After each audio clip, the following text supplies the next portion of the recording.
2-3 महीने बाद राज्य में विधानसभा चुनाव हैं और इस चुनावी समर की ज़बरदस्त तैयारियां हो रही कांग्रेस में भी और भारतीय जनता पार्टी में भी। और हरीश रावत जी हमारे साथ हैं और अभी चुनाव हैं। चुनाव की पृष्ठभूमि में पिछले दिनों बहुत कुछ हो चुका है। उन्हीं से बात करते हैं कि किस तरह की परिस्थितियां आगे पैदा हो रही हैं और भारतीय जनता पार्टी को मूल्यांकन के तौर पर वो किस लेवल पर वो देख रहे हैं। हरीश जी, आपका बहुत स्वागत है।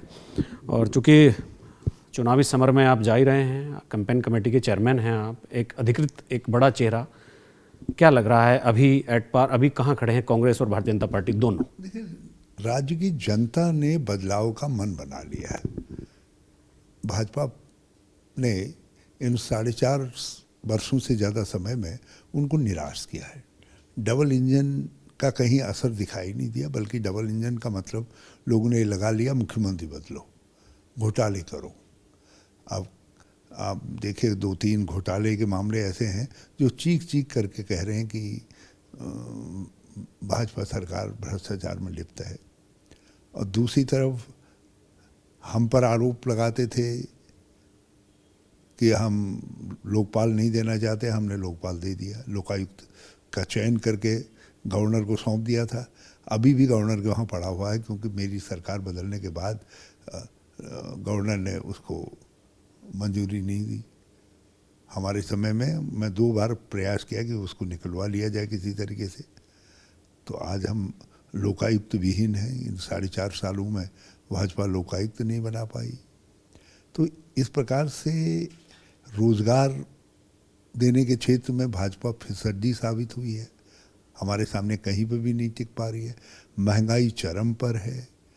कुव्यवस्थाएं सर पर राज्य के मंडरा रही हैं। स्वास्थ्य सेवाएं चकनाचूर हो गई हैं, जो कोविड में देख लिया हमने। शिक्षा व्यवस्था भी बिल्कुल गड़बड़ाई पड़ी है।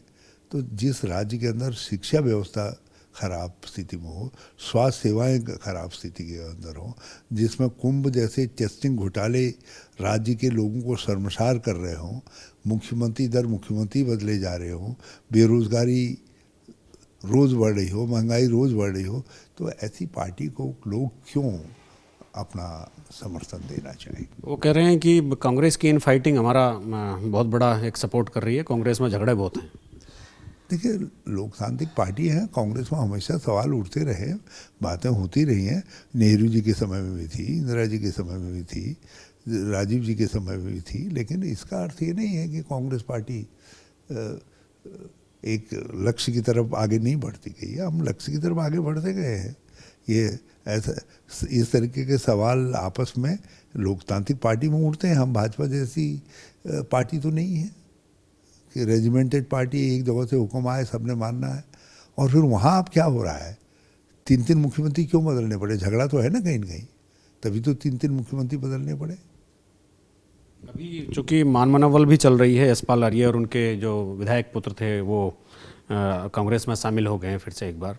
और ये जो एक सियासत है, आपको छोड़ के लोग इधर आए, इधर से फिर वहाँ जा रहे हैं, फिर कहते हैं घर वापसी है, फिर बहुत बड़ा फर्क पड़ने वाला है। तो राजनीति में जो ये जो मोमेंटम होता है, मतलब कांग्रेस में भी मंत्री, आप भारतीय जनता पार्टी में मंत्री, फिर कांग्रेस में आ जाओ, तो ये कैसी सियासत है? देखिए, इसको मैं सियासत नहीं कहता। ये लोगों ने मौसमी तरीके से फैसले ले लिए। राज्य को अस्थिरता झेलनी पड़ी। आज भाजपा ने जो कुकर्म किया हमारी पार्टी में दल बदल करवाने, सरकार को तोड़ने का, उसका फल तो मिल रहा है आज। लेकिन फल अकेले भाजपा नहीं झेल रही है, राज्य भी झेल रहा है। हम चाहते हैं कि इस तरीके की स्थितियां ना आए, राज्य में राजनीतिक स्थिरता रहे और राजनीति स्वस्थ मापदंडों में होनी चाहिए। हम पक्ष है तो हम अपने काम के जरिए दिखाएं, और यदि हम विपक्ष हैं तो हम किस तरीके से वैकल्पिक विचार आगे बढ़ाते हैं, उसकी तरीके से हमारा मूल्यांकन होना चाहिए।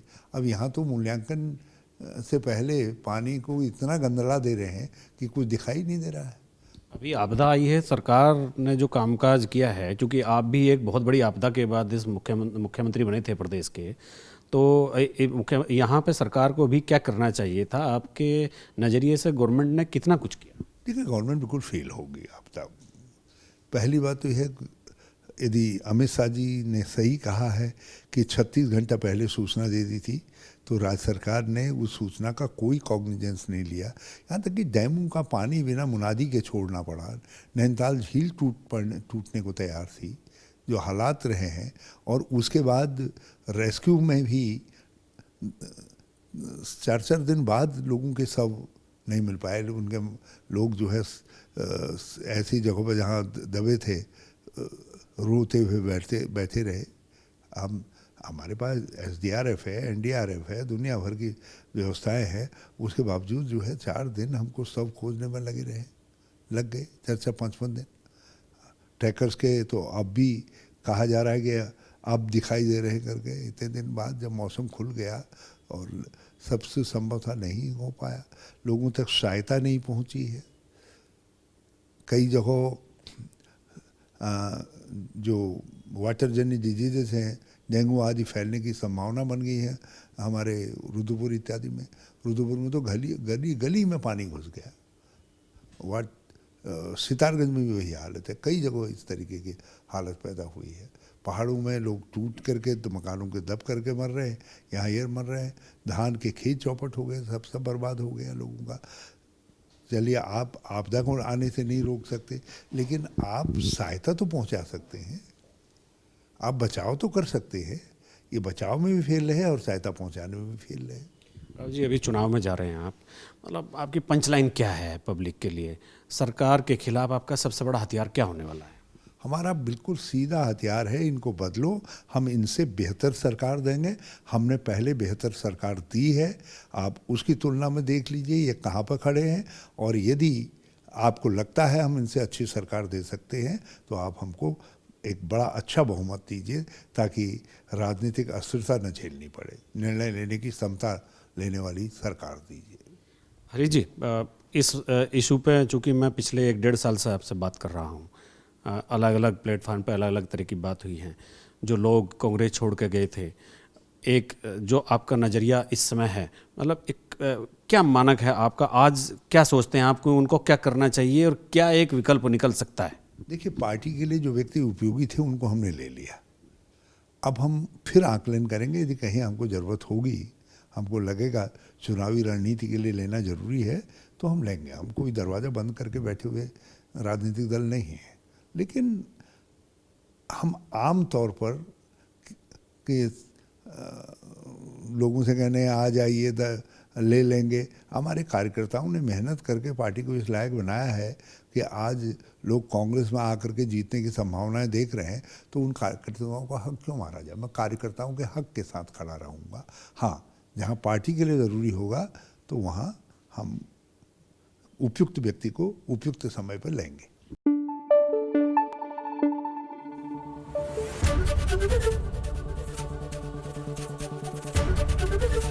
ABP गंगा, खबर आपकी, जुबान आपकी।